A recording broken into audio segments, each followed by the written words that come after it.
இப்போ இன்றைய விஞ்ஞானத்தில் எல்லாரும் பேசுகிறாங்க, ஃபிசிக்ஸ் பற்றி எல்லாம் பேசுகிறாங்க. பிக் பேங் தியரி அப்படிங்கிறாங்க.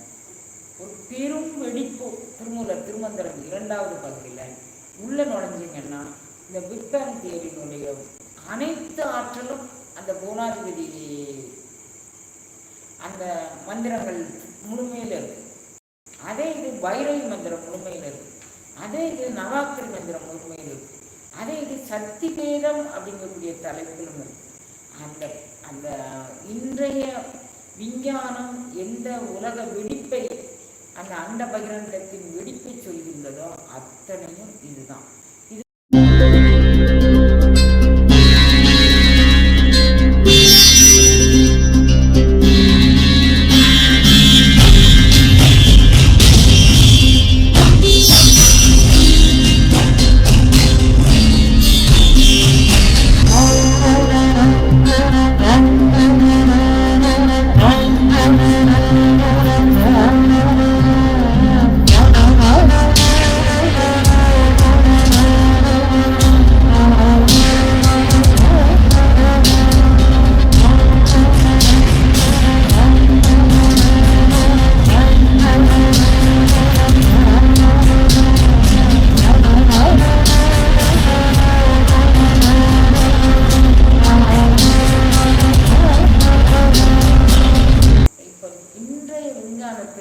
எல்லாரும் பேசுகிறாங்க, ஃபிசிக்ஸ் பற்றி எல்லாம் பேசுகிறாங்க.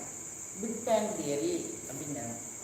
ஒரு பெரும் வெடிப்பு, தூய தமிழில் சொல்கிறாங்க, எனக்கு புரிந்த விஞ்ஞான அறிவு கொண்டு நான் சொல்கிறேன். ஒரு பெரும் வெடிப்பு நிகழ்வு.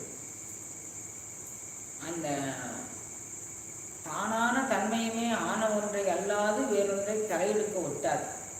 இது அந்த ஒன்றேயான அந்த சிவம். அதுதான் நம்மளுடைய அனைத்து மெய்ஞானிகளும் உணர்ந்த சிவம். அது இது சாதாரணமானது அல்ல. இது நம்ம மூட நம்பிக்கையோ அல்லது பகுத்தறிவு இல்லாத ஒரு சிந்தனையோ, அதுக்கு நீங்கள் என்ன வேணால் பேர வச்சுக்கோங்க, அப்படி இல்லை. விஞ்ஞானம் விஞ்ஞானம் விஞ்ஞானம் அதை கடந்து ஒரு மோன ஞான அனுபவ நிலையை பற்றி பேசும் மெய்ஞானம்.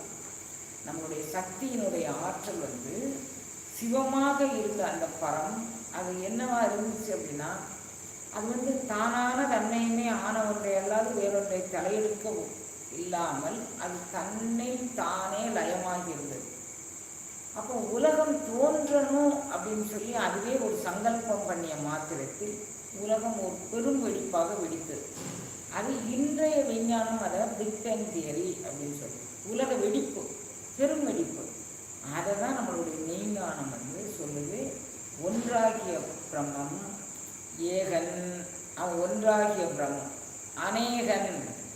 அவன்தான் புல் பூண்டு எல்லாமே, அதாவது புல்லாகி பூடாகி புழுவாகி பல்விருகமாய் பறவையாய் பாம்பாய் கல்லாய் மனிதராய் பேயாய் கணங்களாய் வல்லசுரராய் முனிவராய் தேவராய் செல்லா நின்ற இத்தாவர சங்கமத்துள் எல்லாமாக நின்றது. அதுதான் வானாகி மண்ணாகி வழியாகி ஒளியாகி ஊனாகி உயிராகி உண்மையுமாய் இன்மையுமாய் யான் எனது என்று அவரவரை கூட்டாட்டுவானாகி நின்ற பொருள். அது ஒன்றே ஆகிய அந்த சிவம் ஒரு பெரும் வெடிப்பு, இந்த உலகத்தை தோற்றுவிக்க வேண்டும் என்ற ஒரு சங்கல்ப மாத்திரத்தில் இப்போ நம்மளுடைய இந்த வேதங்களும் சனாதன தர்மங்களும் இதை என்ன சொல்கின்றன அப்படின்னு கேட்டிங்கன்னா, அவன் எப்போ சங்கல்பம் பண்ணானோ கணத்துள் கோடி அண்டம் அளிக்க வல்லான். என்ன பேர்? கணத்துள். இதுக்கு பேர் தான் ஒரு கணங்கிறது. இன்றைக்கு 6 நொடிகள் அது எடுத்துக்கிடுது அப்படின்னு இப்போ பிக் பேங் தியரியில் ஒரு உலக வெடிப்பு ஏற்படும் போது 6 நொடியில் அது உலகத்தை வடிவமைத்தது அப்படின்னு அந்த தியரி சொல்லுது. ஆனால் நமக்கு அது ஈரில்லாம் தன்னை அமைந்த காரணம் ஒன்றிலாம் கோடிலாம் கணத்துளண்டம் கோடி அளிக்க வரலாம். கோடி கோடியான அண்டம். அந்த கோடி கோடியான அண்டம் எப்படி வந்தது? நம்மளுடைய அன்னை பராசக்தியினுடைய ஆற்றலை விளக்கும் போது இந்த கோடி கோடியான அண்டங்களும் அவளுடைய திறமையால் அவளுடைய கருணையால் வந்தது அப்படின்னு சொல்லுது. ஒன்றே ஆகிய சிவம் வெடித்து சிதறிய போது அந்த துகள் எல்லாம் அப்படியே அந்த அந்த தியரியினுடைய லாவை நீங்கள் ஃபிசிக்ஸ்குள்ளே போய் அந்த தியரியுடைய லாவை பார்த்தீங்கன்னா இது அண்டத்தில் உள்ளது பிண்டத்திலும் உள்ளது. நம்மளுடைய மெய்ஞானிகள் கண்ட உண்மை அது. அண்டத்தில் உள்ளது பிண்டத்திலும் உள்ளது. அண்டத்தில் என்ன இருக்குது, பிண்டத்தில் என்ன இருக்குது அப்படின்னு நீங்கள் பார்த்தீங்கன்னா, அண்ட வடிவம் அனைத்தாகவும் இருக்கக்கூடிய அந்த அதாவது புல்லாகி பூடாகி புழுவாகி இவ்வளவாகவும் இறைவன் தான் இருக்கிறான். அண்டத்தில் அனைத்துமாக இருக்கக்கூடியவன்.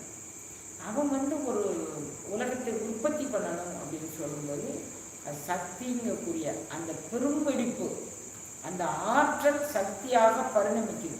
அந்த ஆற்றலினுடைய வடிவமைப்பை இப்போ நம்ம நீர் தொட்டியில் தண்ணியை தேக்கி வச்சுருந்தோம்னா நீர் தொட்டிக்கு பேர் டேங்க் அப்படி சொல்லுவோம். அதே தண்ணியை வீட்டுக்குள்ளே கீழே ஒரு இதில் தொட்டி வச்சோம்னா அடிநிலை தொட்டி, ஸ்லம் அப்படின்னு அதுக்கு ஒரு பேர் வச்சுக்கிறோம். அதே தண்ணி ஃப்ரிட்ஜில் போய் ஒரு ஒத்தரம் போட்டுக்கிறோம், அதுக்கு வச்சோம்னா அது ஐஸ் அப்படின்னு பேர். அதே தண்ணி அடுப்பில் வச்சு கொதிக்க வச்சோம்னா அது ஆவிங்க. ஒரே தண்ணி தான். அதே தண்ணி குளத்தில் நின்றுச்சுன்னா அது குட்டை அப்படின்னு போகுது. அதே தண்ணி ஆற்றுல ஓடிச்சுன்னா ஆறு நீரோட்டம் அப்படின்னு பேர்படும். அதே தண்ணி கடலில் இருந்துச்சுன்னா பெரிய கடல் அப்படின்னு பேர்படும். ஒன்றே ஆகிய சிவம் வெடித்து சிதறிய போது பலவாக இது பரிணமிக்கு. இது நீராக மட்டுமல்ல, புல்லாய் பூடாய் புழுவாய் பல்விருகமாய் பறவையாய் பாம்பாய் கணம் எத்தனை உண்டா அத்தனைவாகவும் அதுதான் பரிணமிக்கும் ஒன்றாக. அதுதான் வானாகி மண்ணாகி வழியாகி ஒளியாகி ஊனாகி உயிராகி உண்மையுமாய் இன்மையுமாய் யான் எனதென்று அவரவரை கூத்தாட்டுவானாகி நின்றான். அதுதான் அந்த பரம்பொருள். அந்த பரம்பொருளுக்கு சக்தி அப்படின்னு சொல்லி நம்மளுடைய முன்னோர்கள் ஒரு பேர் வச்சாங்க. அந்த சக்திக்குள்ளேயும் கொஞ்சமாக டிவைட் பண்ணி அந்த சக்தியை எப்படி விரிவாக்கம் பண்ணுறாங்க அப்படின்னு சொன்னால், இச்சாசக்தி, கிரியாசக்தி, ஞானசக்தி, அதையும் இன்னும் கொஞ்சம் விரிவாக்கம் பண்ணி யோக சக்தி, ஆதார சக்தி அப்படின்னு அதை கொஞ்சம் பிரித்து இது பண்ணாங்க. ஆனால் ஒன்றாகிய பரம்தான் இவ்வளவாகவும் திகழுது. அதுக்கு ஆற்றல் கொடுக்கக்கூடியது இந்த சக்தி தான். இதை 5 அதாவது இந்த உலகம் முழுவதும் மாதா ஜெயவோம் லலிதாம்பிகையே, மாதா ஜெயவோம் லலிதாம்பிகையே, முத்தேவர் முத்தொழில் ஆற்றிடவே முன்னின்று அருளும் முதல்வி சரணம். அதுக்கப்புறம் இந்த முத்தேவருக்கும் ஆற்றல் கொடுத்து இயங்க வைப்பது இந்த சக்தி தான். அது இல்லாமல் ஆக்கும் தொழில் 5 அரண் ஆற்றிட பூக்கும் நகையால் புவனேஸ்வர். இவன் புவனாதிபதி தேவியாகவும் இவன் இருக்கிறார். இப்போ நம்ம 2வது பகுதியில், நம்ம திருமூலர் திருமந்திரம் 2வது பகுதியில் உள்ள நுழைஞ்சிங்கன்னா இந்த பிக் பேங் தியரியினுடைய அனைத்து ஆற்றலும் அந்த புவனாதிபதி அந்த மந்திரங்கள் முழுமையில் இருக்கு. அதே இது பைரவி மந்திரம் முழுமையில் இருக்கு. அதே இது நவாத்திரி மந்திரம் முழுமையில் இருக்கு. அதே இது சக்தி பேதம் அப்படிங்கக்கூடிய தலைப்பிலும் இருக்கு.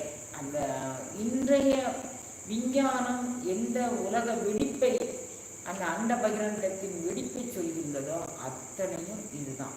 இது அண்ட கோடிகள் எல்லாம் அரைக்கணக்கிலே விட கண்டு கொண்டிட ஒரு கலை நிறைமணி அப்படின்னு சொல்றாரு. அண்ட கோடிகள் எல்லாம் இப்படி எல்லாமே வெடிச்சு சிதறி கிடக்கக்கூடிய அந்த ஆற்றலை அந்த பராசக்தி ஒரு வழியாக நமக்கு உணர்த்தி காட்டுகிற அந்த பராசக்தியினுடைய அம்சம்தான் இத்தனை ஆற்றலாக பரிணமிக்குது. அந்த பராசக்தியை நம்ம என்னெல்லாம் சொல்கிறாங்க அப்படின்னா, சக்தி பேதம் அப்படிங்கக்கூடிய தலைப்பில் திரிபுரை அப்படிங்கக்கூடிய பெயரில் இதை சொல்கிறாங்க.